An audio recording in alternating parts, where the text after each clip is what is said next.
Welcome back to how to do Picross, Picross, nonagons, whatever you call it. I call it Picross. Sometimes I call it Picross whenever I'm feeling like that. Okay, so if you've seen the video before, then all we've done so far is look at 5x5 grids of Picross, and they're fairly simple. The numbers don't get any bigger than 5, so it's easier to get done very quickly. Now we're going to take a look at 10 by 10s. I think 10 by 10s might actually be my favorite size for Picross puzzles that I've ever done. Let's go ahead and take a look at level F. Oh, and also if you're just catching on, I'm playing Picross on the DS. It's called Picross DS. I had this game a lot, long time ago. So, okay, we don't use hints and we don't worry about the time. We're not concerned about time. Okay, so you could probably see that this puzzle is much bigger. This is a 10 by 10. You can tell that because there's 10 squares going across and 10 squares going down. So this grid is a 10 by 10. That means the biggest number we'll have is 10. The same way when we had a 5 by 5 and we had 5s in the bars across and going down, we knew that that whole thing was colored in, that whole row or that whole column was colored in. We can do that here with our 10s because this is a 10 by 10 grid. So we can color in all of these. We can color in this, this, this, this, and this. We can also color in this, this, this, and this. Look at that. There's so much of the puzzle done already. It's ridiculous. It's ridiculous. Okay, on with the numbers. Now again, if there's more than one number in a column or a row, then when you color it in, there has to be a gap between the two numbers. So this 4 says that there are 4 that are colored in. Then there's a gap before the next 3 that are colored in. And then there's a gap before the last one that's colored in. So let's see. Let's start there. We can start with that one. Okay, so there's 4 in a row that are colored in. So we have 1, 2, 3, and 4. These 4 should all be colored in because they're all in a row. The first number's colored in. All right. And then there has to be a gap, so I'll put an X in after the 4. And then there's 3 more that are colored in. And then there's a gap of at least 1. And then there's 1 more colored in. So let's take a look. If there's 3 more colored in, a gap, and then 1, then it can go 1, 2, 3. The gap, and then 1 more colored in. And that's a perfect fit. That's in fact the only way it'll work. So let's see. 3 and 1. Perfect. Okay. This row's colored all. This row has all of what it should be colored in. And then we have 8, 1. Okay, so that means there's 8 in a row. There's a gap of at least 1, and then there's 1 more colored in. So let's see. 1, 2, 3, 4, 5, 6, 7, 8. A gap, and then 1 more colored in. Perfect fit. A perfect fit. Right there. All right, and we solved that puzzle very simply. It's the information button. Pretty cool. Pretty cool. Oh, information sign. Excuse me. All right, let's take a look at another 10 by 10. This is level H. Let's take a look at level H. No hints. No hints. No time. Okay, so what the game does is if there's nothing in that row that should be colored in, it puts a 0, and it automatically throws the X's down for you. It's okay. It's pretty simple. If a puzzle has that, it's most likely not going to do that for you if it's paper, but that's a simple way to look at it. Okay, so those are obvious. Another obvious one, since this is a 10 by 10 grid, is the 10 here. So let's go ahead and color that whole thing in. All right, so now we're at a crossroads where there's nothing else that we very clearly know. So let's see. Let's start with our biggest numbers first. Our biggest number is 7. So we'll start with the 7 first. This 7 column says that 7 in a row going down need to be colored. Again, we're going to look at our extremes because our extremes will show us what definitely has to happen. Our 2 extremes for columns are colored all the way in from the top and then colored all the way in from the bottom. So if we take a look, then we have 7 that are colored in. If they're all aligned at the top, we have 1, 2, 3, 4, 5, 6, and 7 that must be colored in. This is the 7th one. This one must be colored in. Remember that. Now, if we look at it from the bottom, then we have 1, 2, 3, 4, 5, 6, 7. And this would be the 7th one. Now, if we look at both of our extremes, then these squares and these squares have an overlap. That overlap shows what squares will be colored in no matter what, because in both of our extremes they were colored. So going down, this was the 7th one, and then going up, this was the 7th one. And now because it's one number, all of them in between must be colored in. So all 4 of these must be colored in, and then the 3 can be either way, on top or on bottom, but they have to be connected. And we can do the same thing for our second column with the 7 in it. Okay, now solving those, got rid of a bunch of our ones going across. So to make it easier, I'm going to go ahead and put down the X's, because it will make it a little bit easier to figure out the rest of the puzzle using that. Okay, now we can't do anything else with our 7 column just yet, but we can do stuff.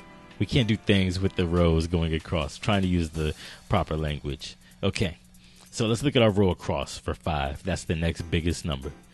5 means that 5 in a row must be going across. Now we know 2 things about that. We know that it has to be on this side and it can't be on this side because there's only 2 squares here and it won't fit. So we can go ahead and cross these out. We don't have to think twice about it. Now again, it has to be in this side. And using the same method that we used with the 7, we can probably figure out where most of the squares will be here. If it's 5 across, if it's 5 consecutive squares going across, then look at the extremes, the far left and far right. When it comes to far left, these squares must be colored in. 1, 2, 3, 4, and 5. Now going far right, this is the first square and it goes 1, 2, 3, 4, 5. Again, there's an overlap. The overlap is with, this is the 5th square and this is the 5th. Oh, this is the 5th square and this as the 5th square. So everything in between must be colored in because it's 5 consecutive. So it's either going to be this one or this one. Again, we can't really tell just looking at it just yet. You can maybe if you're a pro at this, but not just yet. Okay. And again with 3 is our next biggest number going across just for singles. 3 is a little bit harder because there's no overlap. If I color it in from the far left, then it's going to be this square, and this square.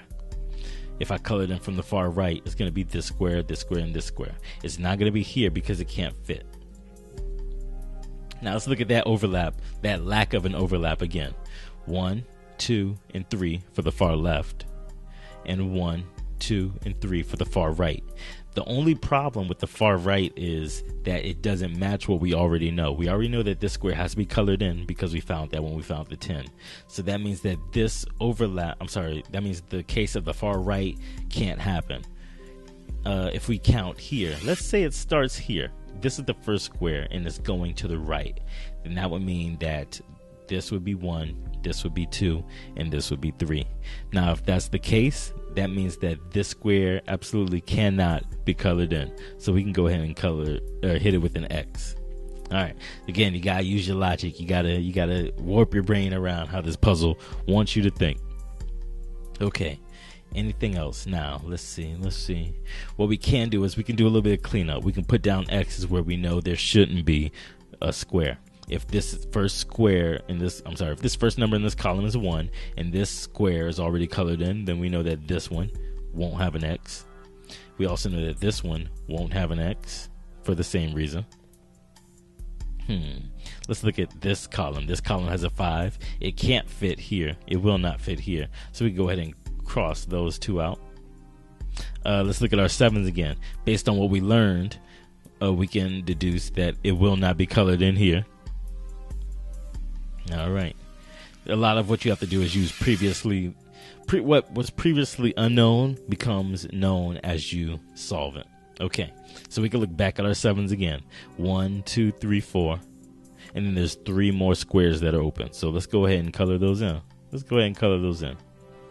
Because 4 plus 3 is 7. All right. So let's see. We've got half of the right side done, almost half. This column has 5, and there's only 5 squares left, 5 consecutive squares, so we can go ahead and color those in. Let's see, anything else we know? We know that the column that has 2, 5 starts with 2, has at least a gap of at least 1, and then 5 squares consecutively colored in. Here's 1 square, and our first number is 2, so that means the next one has to be colored in. Okay, so we have 2, and there has to be a gap immediately following that 2. Okay, and then we have 5 squares left, and then we have 5 in that column. Has to be those last 5. Now again, remember that gap has to be at least 1 square. It can be more than 1, like here where we have 2 that are colored, 3 that are not, and then 5 that are colored. That fits what it says because it says 2, a gap, and 5. That's perfect. Okay, let's clean up the rest of this board. We know that these aren't colored in, so we'll get rid of those. We'll get rid of those bad boys. All right, now let's look back at our 3. Oh, sorry. Let's look at our 5. 5 is our biggest number, so we'll look at our 5. 5 colored in, and there's 4 colored in already, and there's 1 square left. 4 plus 1 is 5. We can color that one in. Now, let's see. Let's go to 3. Let's do 3 first. Our 3 says that there are 3 in a row colored in. Before, there was no overlap, so we knew which squares we can get rid of. Now, there should be an overlap because there's only 4 squares available total, and 1 is colored in. So let's see. If we do far left, it's 1, 2, and 3. If we do far right, it's 1, 2, and 3. In both cases, this square and this square are colored in. So let's go ahead and color that in. And then we'll have to figure out which one of these is the square. Okay, let's see. We just did 3, so we're not going to get anything from it again. Let's look at 2. 2 is our next biggest number. We have 2, and we have 1 square that's already colored in. So the next square has to be it. All right, and that square went gray, so we can go ahead and exit, and that tells us where our last piece is. Bam. Bam. Are those signals? That's your wireless signal, your 3G, your 4G. Yeah, it's an antenna. Okay. Since that's the term for it. Okay. If you enjoyed this video, give it a like and subscribe so that you can see more as soon as they come out. Thanks for watching.